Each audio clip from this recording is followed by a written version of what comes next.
Bonjour et bienvenue sur Radio Philo, la radio où les questions ont plus d'importance que les réponses qu'on leur trouve. Il y a deux personnes qui tiennent la barre. Moi, Rémi, éternel étudiant de la vie qui ne sait qu'une chose, c'est que je ne sais rien. Et moi, c'est Simon. Et toi, c'est Simon. J'ai pas de slogan ou quoi. Et aujourd'hui, Euh, on vous propose de parler de la mémoire. Et la première question que je voudrais te poser, Simon, c'est qu'est-ce que la mémoire? oui, bah, c'est une excellente question, Rémi. La mémoire, c'est assez vague parce que c'est à la fois ce dont on peut se souvenir. Il y a mon chat qui vient squatter. Ce dont on peut se souvenir, c'est une compétence, une capacité mnésique, on dit, que les humains ont, mais je pense que c'est propre aussi aux êtres vivants. Je pense que, bah, tiens, mon chat, je pense qu'il se souvient que je le nourris et que c'est pour ça qu'il vient me squatter. De choses comme ça. Mais je pense que ce qui peut être intéressant, c'est d'orienter la discussion, c'est un peu perturbant. Non seulement autour de la mémoire, mais peut-être plutôt de notre capacité à oublier, dans la mesure où notre cerveau fait le tri entre ce qui est utile à nous pour nous souvenir et ce qui ne l'est pas. Et dans cet oubli, il y avait toute alors je sais que c'est Nietzsche qui en a énormément parlé, mais je ne sais plus dans quoi, je ne sais plus exactement ce dont il parlait, mais il disait que l'oubli était aussi une compétence aussi importante que la mémoire, justement, pour se renouveler et pas sans cesse ressasser le passé. Hmm. Ouais, des traumas, par exemple. Par exemple, ouais. Les traumas, il y a dans toute la théorie freudienne autour du refoulement, où ce serait tellement comment dire, impossible, en tout cas pas socialement acceptable ou pas écologique pour nous de se souvenir de certains épisodes, notamment de notre enfance, que par exemple je crois que c'est une étude qui s'appelle le cas du petit Hans chez Freud, où il expliquait donc quelqu'un était venu le voir parce que son fils ou lui-même, je crois, avait peur une peur bleue des chevaux. Du coup. Et Freud, alors, on sait pas si c'est de la psychanalyse, donc c'est pas scientifiquement prouvé ou quoi que ce soit, mais il dit en fait, ce qui vous effraie chez les chevaux, c'est les œillères qu'ils ont qui vous rappellent la moustache de votre père qui vous battait. Alors, je sais plus exactement si c'est ça qu'il dit, mais je sais qu'il y a un lien entre les chevaux, la moustache et le père. Mais tout ce que je veux dire par là, c'est que au lieu de se souvenir, on va dire, de se remémorer ces épisodes un peu traumatiques durant l'enfance, son inconscient, du coup, a choisi, avec beaucoup de guillemets, le fait d'associer son père qui le battait à des moustaches, enfin, les moustaches du père qui le battait aux morts que l'on met dans la gueule des chevaux ou aux œillères, je sais plus exactement. Et donc, il y a cette capacité d'oubli. Chez Nietzsche, l'oubli est plutôt une vertu au sens où c'est en gros cette capacité à passer à autre chose, quoi, qu'il faut, c'est toujours cette volonté de puissance qui fait que l'individu fait comme dit, devient qui il est, ou ce qui ne le tue pas ne le rend plus fort, etc. Hmm. Donc, c'est vraiment les traumas qui nous permettent de... Enfin, ouais, la question que je me pose, c'est à ce moment-là, si notre cerveau décide, parce que quelque part c'est lui qui décide d'oublier ou de retenir telle information, à travers quel filtre il décide de retenir telle ou telle chose. Ça, j'en ai aucune idée. Parce qu'il y a des fois où on peut se souvenir de détails dans notre enfance dont on peut s'en foutre, quoi. Ou même, je sais pas, des paroles de chansons, genre, je sais pas, la bonne du curé d'Annie Cordy. Je sais pas pourquoi je m'en souviens, mais sûrement par répétition ou quoi que ce soit. Mais par contre, tu vois, il y a sûrement des événements que j'aurais envie de retenir plus que d'autres, dont je me souviens pas. Donc je sais pas, j'imagine, j'ai envie de croire que si on part du principe que il y a l'évolution darwinienne qui fait que progressivement on conserve ce qui permet de conserver l'évolution, autrement dit, de permettre la vie, et ce qui et qu'on oublie d'une certaine manière ce qui n'est pas utile, on va dire, à l'évolution, au processus vraiment vitaliste, peut-être que notre cerveau œuvre en ce sens. Il conserve uniquement ce qui nous maintient en vie, indépendamment de tout le bonheur que l'on peut en avoir. Ouais, en fait, le cerveau a plus une excellente capacité à nous faire survivre qu'une capacité à nous rendre heureux. Bah, je pense en tout cas. Dans la mesure où tu vois, il y a ce biais de la négativité où on retient beaucoup plus facilement quelque chose de négatif que de positif. Tu vois, s'il y a une soirée que tu passes et c'est trop bien, mais à la fin, genre le dessert était pas bon, tu vas te souvenir du dessert qui était pas bon, alors que tout le reste de la soirée était excellent. Hmm, Et je pense que c'est parce que c'est négatif égale danger, danger, on n'y va pas, on n'y va pas, on reste en vie. hmm. Mais à côté de ça, j'ai l'impression quand même que tu vois, des sorties, des vacances qui sont un peu inoubliables, on s'en souvient quand même parce que tu vois, il y a des présentations, je ne saurais même pas te ressortir le contenu de la présentation. Mhm. Par contre, je saurais te dire, ouais, en fait, elle était top cette présentation parce qu'elle m'a fait ressentir quelque chose. J'ai l'impression que la mémoire est quand même beaucoup liée. Et on pourrait se dire, bah, retiens tes tables de multiplication. C'est quelque chose de finalement assez neutre. Et là, Mhm. j'ai le sentiment qu'on touche à une partie de la mémoire qui est un peu neutre, mais qui est quand même liée à l'émotion. C'est-à-dire que si tu adores les mathématiques, tu auras beaucoup plus de facilité à retenir tes tables de multiplication. Là où si on te dit, bah, l'orthographe, travaille ton orthographe, mais qu'au fond, la syntaxe, la grammaire et l'orthographe, le français, t'en as un peu rien à faire, tu auras beaucoup plus de difficultés à progresser dans ce domaine-là.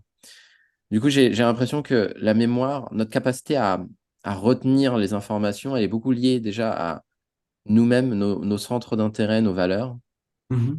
et d'autre part à l'émotion.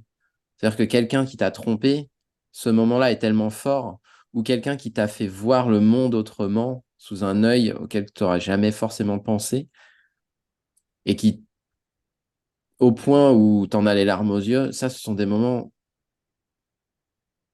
que tu vas garder en toi. Moi, enfin, par exemple, j'ai des élèves, quand je vois des réalisations qu'ils font, alors que euh, quelques semaines, quelques mois auparavant, ça avait rien à voir, bah, moi, ça me fait pleurer. Et même à un moment, j'ai pleuré devant les élèves en disant, mais en fait, c'est merci, quoi. Parce que c'est génial de voir ton évolution. Et ces Mhm. moments-là, tu vois, je m'en souviens. En fait, je pense que c'est lié beaucoup à l'émotion et à nos centres d'intérêt. Je sais pas ce que tu en penses. Bah, je pense, ouais. Il y avait je ne sais plus qui disait que les gens ne retenaient pas ce qu'on leur dit, mais ce qu'on leur fait ressentir quand on leur dit. Hmm, Euh, Parce que dans la mémoire, c'est quand même une capacité avant tout corporelle, et l'émotion, c'est une réaction corporelle, c'est une réaction du corps que le corps juge adéquate, on va dire, par rapport à la manifestation du monde. Et on parle notamment, il y a le film hein, avec Matt Damon, La mémoire dans la peau, hmm, mais en dehors d'être un film, c'est pas faux, on a une mémoire, je pense, avant tout corporelle. Tu vois, si on prend par exemple, tu prends, je crois que c'est Pierre Bourdieu, qui avait analysé deux types de mains, les mains d'un pianiste et les mains d'un agriculteur. Bah, en fait, quand tu regardes les mains, tu vois, on va dire, la mémoire de la vie de l'individu à travers la forme, la corne qu'il peut y avoir. Les mains de l'agriculteur vont être beaucoup plus de grosses paluches, quoi, comme on dit, où tu vois qu'il a cultivé la terre avec les ongles un peu sales, des cornets, etc. Les mains du pianiste sont beaucoup plus frêles, délicates, parce que c'est pas il y a la mémoire de l'individu dans la manière dont le corps est là. On voit aussi des gens qui ont le visage marqué, on voit bien qu'ils ont vécu certaines choses ou quoi que ce soit. Le visage de quelqu'un qui est alcoolique, on prend Renaud, voilà, chanteur Renaud. Quand tu le vois, même si quelqu'un ne connaît pas Renaud, on peut savoir le passé qu'il a eu. On peut dire, ah, à mon avis, il n'a pas bu que de l'eau, ce monsieur. Donc il y a tout le corps qui conserve en lui la mémoire du vécu. Ça fait un peu penser le portrait de Dorian Gray d'Oscar Wilde, où c'est le jeune Dorian Gray, du coup, qui se fait faire le portrait par je ne sais plus qui. Et en fait, tous les méfaits qu'il va accomplir, ça va pas avoir d'effet sur lui, mais sur son portrait. Si bien que plus il accomplit de méfaits, plus le portrait devient affreux. Parce que du coup, il a en lui la mémoire de toutes les choses affreuses qu'il a commises. Donc effectivement, je pense qu'il y a un côté plus que la mémoire est aussi avant tout liée au corps. Et c'est d'autant plus vrai quand on regarde par exemple, avant l'invention de l'écriture, toute la tradition se transférait à l'oral. L'Iliade et l'Odyssée d'Homère, dont maintenant on peut avoir les livres, sont avant tout des poèmes que les gens récitaient par cœur, quoi. Et c'est récité de telle sorte à ce que ça puisse nous émouvoir, nous mettre en mouvement et s'inscrire, du coup, dans notre corps. Hmm. Ouais, donc est-ce que c'est vrai qu'il y a à ce moment-là deux types de mémoire? Une première qui est très rationnelle, très cognitive, par exemple, question pour un champion, Mhm. la culture générale, bon, quelle est la capitale de tel pays? Bon, ok, voilà.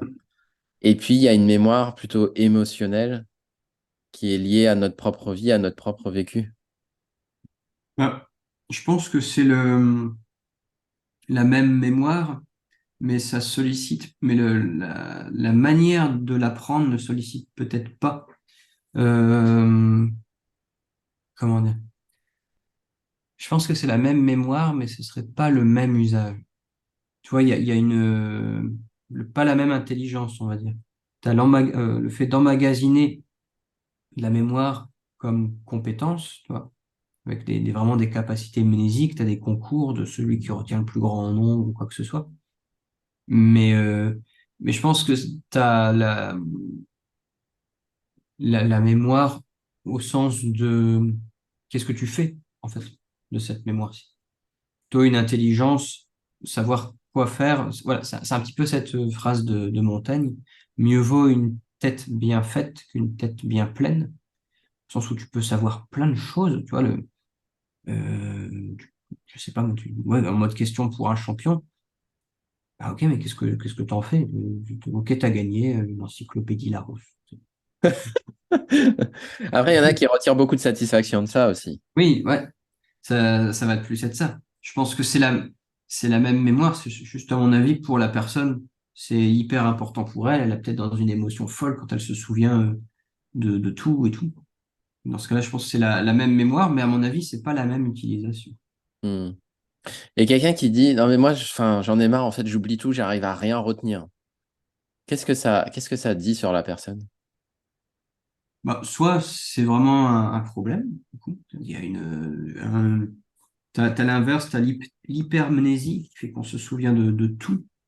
Euh, je crois qu'il y a ça dans la série Suits où Mike, il a une mémoire visuelle hypermnésique, genre il lit un truc, il l'oublie jamais. Et c'est même un fardeau, du coup. Et je pense qu'il y a à l'inverse, alors, t'as le cas de l'amnésie, et d'ailleurs, il faudra faire mémoire et identité juste après pour pas que j'oublie. Mais je pense que tu peux juste avoir ouais, un problème cognitif, un trouble de l'attention ou une hypomnésie, je pense que ça s'appellerait comme ça. Et donc, qu'est-ce que ça dit sur la personne? Bah, soit ça dit bah, qu'elle a un problème, enfin un problème, au sens ça peut être une souffrance, soit ça peut être trop d'informations d'un coup et pas réussir à les traiter. Hmm. Ouais, c'est un indicateur quand même sur l'aspect sain dans ta vie, sur la Bah, rentrée ouais. d'informations.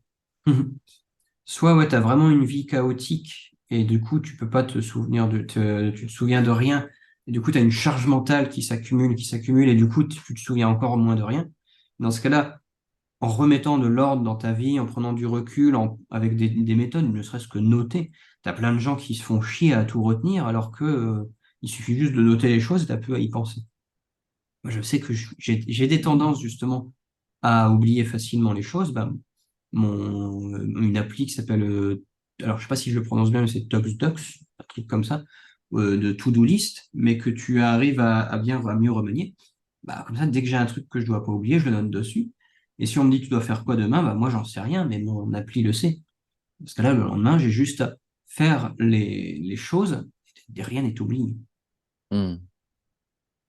Et s'il y a des choses qu'on aimerait, qu'on aimerait garder en mémoire et qu'on n'y arrive pas, comment on peut faire pour améliorer ça? Par exemple, hmm, ouais, j'aimerais tellement bah, me souvenir des moments que j'ai pu passer avec mon grand-père, ma grand-mère. Hmm. Et en fait, je me souviens plus et ça m'énerve. Hmm. Bah, plusieurs possibilités, c'est que soit c'est quelque part dans ton cerveau, et ça arrive, hein, des fois, on voit, je sais pas, on entend une chanson ou une feuille d'arbre, et je sais pas, et ça fait une connexion dans le cerveau, et là, tu te souviens d'un truc que tu pensais avoir oublié. Et dans ce cas-là, soit c'est par un effort réflexif, vraiment en demandant, en essayant de retracer toujours plus loin dans ces ménages, pardon. Soit peut-être par le biais de photos, peut-être qu'il y en a encore et ça va raviver le souvenir, soit en... Après, ce sera jamais le souvenir exact, hein. Le cerveau, généralement, il crée des, des aspects de continuité qui font qu'il y a des faux souvenirs. Il y a ça dans les rêves. Les rêves, on a l'impression que quand on rêve, c'est hyper logique. Oui, bien sûr, j'étais ado d'éléphant, ensuite j'ai rencontré la reine d'Angleterre, etc., etc. Et le cerveau crée une forme de continuum, mais ça arrive aussi que par rapport à nos souvenirs, il réinvente des choses pour combler les espaces vides. Hmm. Il faut aussi partir du principe que ce sera jamais le souvenir authentique du moment vécu. Hmm. Et je pense qu'il y a peut-être des photos qui peuvent raviver les souvenirs. Peut-être un moment, si tu vas t'en souvenir juste en, je sais pas, je vais partir du cliché, mais en mangeant un bonbon Werther's original. Du coup, ça te rappellera la saveur de l'enfance, des choses comme ça. C'est marrant parce que là, en parlant, j'ai un souvenir qui est remonté. Alors, c'est pas un bon souvenir, mais globalement, mes parents tenaient une librairie et puis à un moment, on s'est fait attaquer Ouais. avec une bombe lacrymogène. Ok. Je me souviens, nous, on était à l'arrière-boutique et puis l'instant d'après, j'avais les yeux qui piquaient, que je pleurais, je pleurais, je pleurais à chaudes larmes parce que ça piquait trop. Et après, le souvenir que j'ai, c'est les pompiers qui appliquent une pommade Mhm. sur mon visage pour, je pense, essayer de calmer la douleur. Et moi, je comprends rien à ce qui se passe. Mhm. C'est marrant ça, parce que j'avais complètement oublié, tu vois. Et Ouais, c'est non, en parlant avec toi, alors, tu vois, c'est ça qui est drôle, c'est que comment cette mémoire est-elle revenue alors que, alors bien sûr, on parle de mémoire, mais à aucun moment on a parlé de bombes lacrymogènes, à aucun moment on a non, parlé non. C'est bizarre quand même. Ouais, ça fait partie des connexions que le cerveau fait. Et il y a des choses qu'on pensait enfouies quelque part, et en fait, enfin, qu'on pensait complètement oubliées, et en fait, c'est enfoui quelque part dans le cerveau. Et des fois, ça surgit, on ne sait pas pourquoi. Ouais, c'est juste que c'était une expérience assez forte quand même, Ouais. malgré tout. Par contre, oui, ouais. Ouais, Donc, encore une fois, lié plus aux émotions. ouais, c'est ça. Ouais, c'est plus lié aux émotions. Mm. Et donc ça, ok, ça veut dire que on peut raviver la mémoire à travers les cinq sens, comme tu disais, bah, revoir des albums photos avec son grand-père, sa grand-mère, ça fait remonter les souvenirs. Donc ça, c'est par rapport au sens de la vue, ça peut être le toucher, ça peut être ce genre de choses. Ouais. Ouais, je pense que c'est le goût et l'odorat sont des sens beaucoup plus puissants en termes de souvenirs que la vue ou l'ouïe. Ouais, d'accord. Pourquoi, je ne sais pas. Je crois que j'avais vu ça. Je sais plus d'où je tiens cette information. Pour le coup, j'ai oublié. Je sais que c'est dans la tradition des philosophes hédonistes, notamment chez Épicure, où on philosophe beaucoup plus avec le corps qu'avec le simple cerveau. Et, euh, et qu'effectivement, comment dire, j'avais conseillé ça à une cliente qui était toujours un peu, qui arrivait pas, justement, des fois, à se connecter à l'instant présent, et d'un coup, il y avait tout le vrai la valve, et ça partait dans tous les sens comme ça. Et du coup, ce que je lui ai expliqué, c'est que, bah, écoute, je vais faire un ancrage, pense vraiment à un moment dans ton enfance ou un endroit où tu étais hyper bien. Mais on va associer ça à une odeur avec un stick que tu peux sniffer. Notamment, tu sais, quand tu as un rhume, tu as du Vic comme ça, mais ça, il y a plein d'autres odorats, d'autres odeurs. Et là, tu es clairement dans l'instant présent parce que tu peux parler de, du conflit israélo-palestinien et envenimer, je sais pas, dans un repas de famille. Si tu fais cuire un gâteau et qu'il brûle, tu peux être en train de te disputer et d'un coup faire, ça sent le brûler. Et hop, tu es tout de suite dans l'instant présent. Tu t'oublies complètement la discussion que tu avais et ça te prend l'odeur arrive dans ton pif, tu es de nouveau dans l'instant présent. Là où que si tu as une dispute ou même un truc cool ou je sais pas, dans un tumulte d'angoisse, essayer de respirer, essayer de te concentrer sur un truc positif, je trouve que ça marche moins bien qu'un bon coup de réel avec une odeur dans le pif. Ouais, ok. Ok. Et les fois où on se dit, donc ça c'est plutôt raviver des souvenirs du passé, et les fois où on se dit, ah, tu fais ça, tu fais un blind test, où Mhm. là tu essayes de deviner l'auteur de la chanson et le titre de Ouais. la chanson. Et là, ah, mais je l'ai, non, c'est pas possible. Et puis t'es trop énervé. Ou quand t'as déjà joué au Time's Up, Ouais. et t'as la première manche qui consiste à expliquer le nom de la personne Mhm. que t'as sur la carte pour essayer de faire deviner cette personne à ton équipe. Et après, tu as la deuxième manche qui consiste à dire un mot. Ouais. Et donc, ça, quelque part, ça fait appel à la mémoire. Et il y en a qui Mhm. ne trouvent pas, alors que pour toi, ça te semble évident. Et ça, est-ce que ça fait appel au même type de... C'est pas vraiment du souvenir, c'est plutôt de la mémoire. C'est un autre type de mémoire, j'ai l'impression, non? Bah, ouais, on dit qu'il y a la mémoire à court terme et la mémoire à long terme. Je sais pas si c'est encore en vigueur à notre époque, mais tu as clairement la mémoire à court terme qui a vraiment des effets plus pour la survie et que tu vas retenir pendant l'espace d'une minute ou deux. Tu vois, si je te dis une série de chiffres et répète-la moi ou un truc comme ça, et au demain, dans une heure, tu auras oublié la série de chiffres.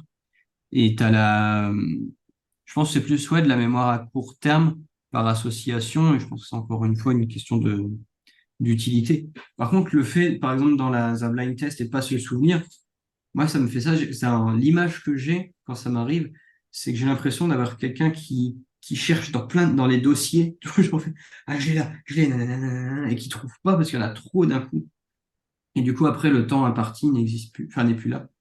Je pense il y a un petit peu cet aspect-ci. Mais après, à savoir quel type de mémoire, je sais pas. Je pense que c'est de la mémoire à court terme et si ça se répète de manière délibérée par un apprentissage comme une poésie, il y a encore des poèmes, par exemple, je sais pas si tu faisais ça en école primaire, où tu devais réciter, tu devais apprendre un poème par cœur de Jacques Prévert ou un truc comme ça. Et Ouais. ça, je me souviens encore, du coup, c'est rentré dans ma mémoire à long terme et je me souviens encore de ma prof, Madame Poublan, au CP, et on devait faire un dessin à côté pour illustrer ça. Ouais, c'est ça. Bah, quand je vois ma fille, je lui fais réciter ses poésies. Mhm. Ça, hein. Elle fait des petits dessins à côté et Ouais. puis elle récite le truc. C'est Mhm. marrant. Mais ouais, ouais, il a neigé dans l'Aube rose, si doucement neigé que le chaton noir a rêvé, c'est à peine s'il pouvait marcher. Il a neigé dans l'ombre rose, si doucement neigé que... Bon, après, je sais plus du coup. Moi, j'ai oublié le début. Mais bon, ça a quand même presque 30 ans. Ouais. Quand même, j'en ai que 31. Et j'ai l'impression que c'est aussi le contexte qui joue sur la mémoire parce que je vois les différentes manières d'apprendre l'aquarelle. Mhm. Tu peux apprendre l'aquarelle en regardant des vidéos sur YouTube. Mais, Tu peux apprendre l'aquarelle en suivant une formation un peu plus structurée avec les différentes étapes par lesquelles passer pour réussir à faire telle ou telle chose. mhm. Tu peux aussi apprendre l'aquarelle en prenant des cours particuliers. Oui. Et ça peut être la même information dans les trois cas.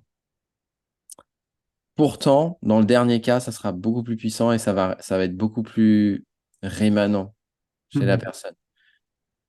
Comment ça se fait? Ben, je pense que c'est toujours aussi dû à un contexte émotionnel. T'as pas la même émotion quand tu apprends tout seul que quand tu apprends avec un truc plus poussé, que quand c'est quelqu'un qui t'apprend. Ouais, en fait, c'est l'engagement et l'implication émotionnelle qu'il y a derrière. Je pense, hein. Parce que quand il y a quelqu'un qui t'apprend, il y a une forme de besoin de devoir faire ses preuves, de devoir rendre des comptes. Hmm. Alors que quand tu es seul face à toi-même, personne ne t'engueulera si tu fais pas l'exercice.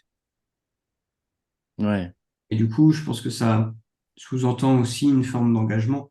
Plus tu t'investis, plus tu investis du temps, de l'argent, de l'énergie, plus tu as envie de réaliser cet objectif.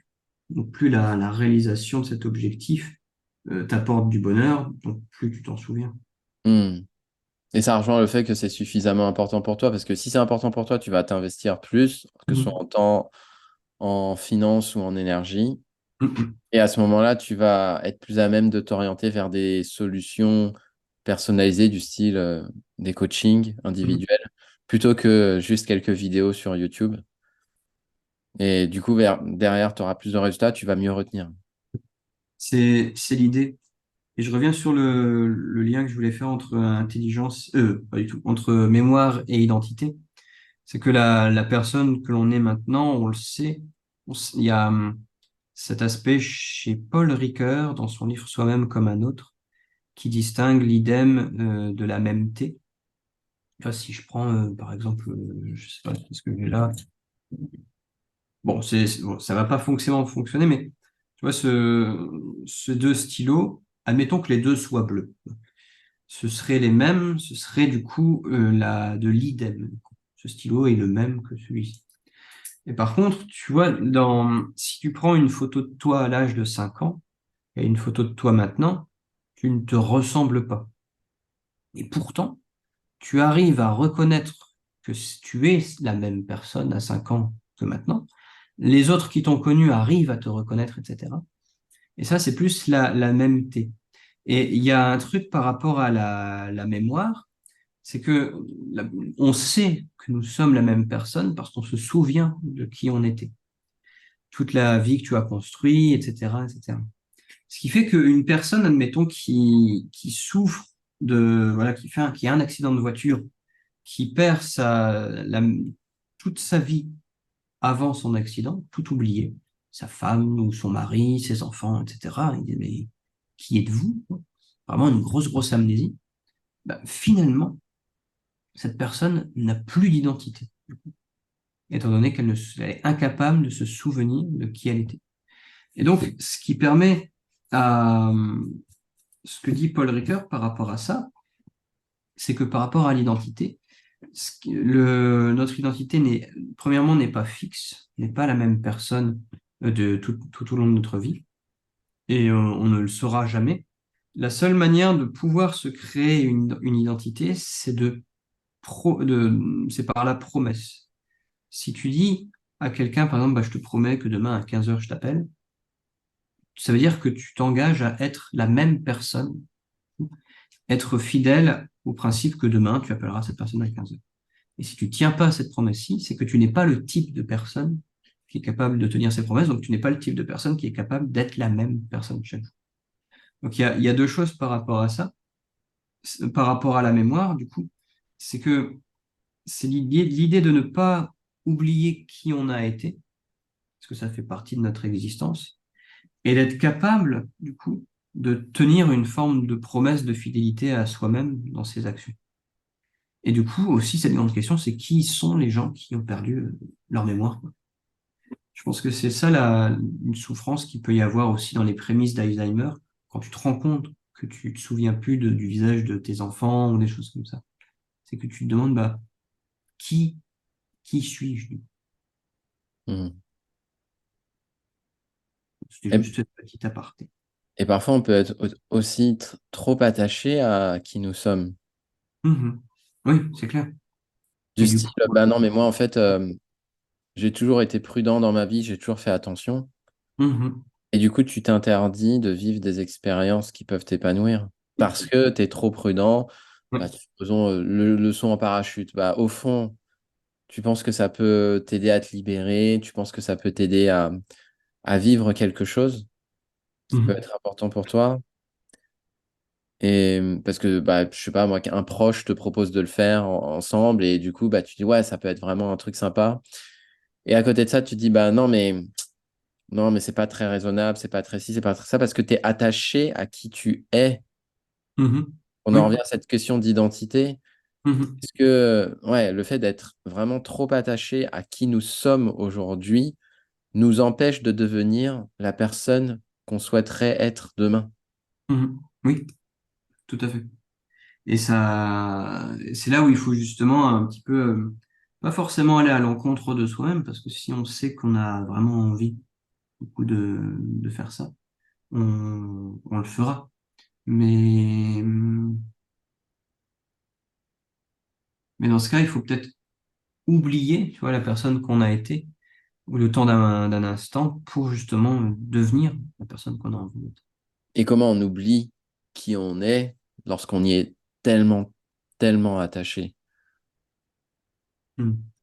Peut-être se demander pourquoi est-ce si important de s'attacher à ça. Ouais, une bonne technique, je trouve, c'est de se dire, ben, la personne qui a déjà vécu cette expérience, qu'est-ce qu'elle dirait à la personne d'aujourd'hui? Mhm. Vas-y, Ouais. fais-le ou non, mais t'as raison d'être raisonnable, ne le fais pas. Ouais. Ouais, je trouve ça hyper salvateur de se demander que ferait la personne que l'on a envie de devenir. Hmm. Ouais, c'est ça. Ouais, ok, bah, je trouve qu'on a listé pas mal d'astuces et de techniques pour voir comment on peut vivre avec sa mémoire, Mhm. comment on peut faire en sorte qu'elle ne devienne pas un fardeau Ouais. et au contraire qu'elle soit notre allié dans un sens ou dans l'autre, si on est en carence de mémoire ou si on est trop dans la mémoire de notre identité, ben, ça, ça permet de rééquilibrer les choses. Mhm. Oui, carrément.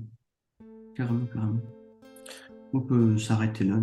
Ouais, on peut s'arrêter là. Bah écoutez, j'espère que cet épisode vous a plu. N'hésitez pas à aller voir les autres épisodes et sachez que tous les épisodes sont également disponibles sur toutes les plateformes de podcast. Merci et à bientôt. Salut!